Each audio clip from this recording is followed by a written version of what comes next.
welcome student. So next question is, which of the following should be added to make x power 4 plus 64 x power 4 plus 64 f perfect square?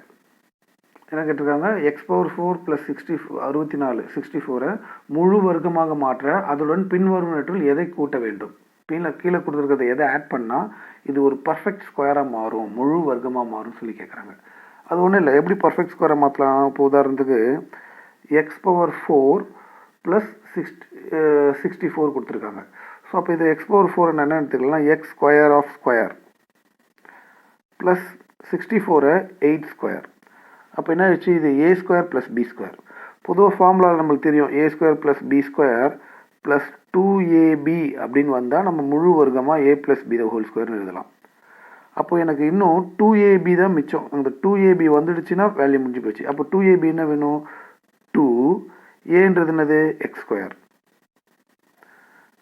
பின்றது என்னது 8. அப்போது இது ஒரு perfect ஸ்கொயராக மாற்றணும், a plus b the whole ஸ்கொயராக மாற்றணும், a plus b the whole ஸ்கொயராக மாறணும்னா என்ன ஆட் பண்ண வேண்டியது இருக்குது, இதை ஆட் பண்ண வேண்டியது இருக்குது. இது என்னது, இது 16x ஸ்கொயர். ஸோ அந்த வேல்யூவோட 16x ஸ்கொயரை ஆட் பண்ணும்பொழுது தான் அந்த வேல்யூ உனக்கு ஒரு பர்ஃபெக்ட் ஸ்கொயராக மாறுது. அப்போ 16x ஸ்கொயர் ஆட் பண்ணால் வந்துடும். இதுதான் ஆன்சர்.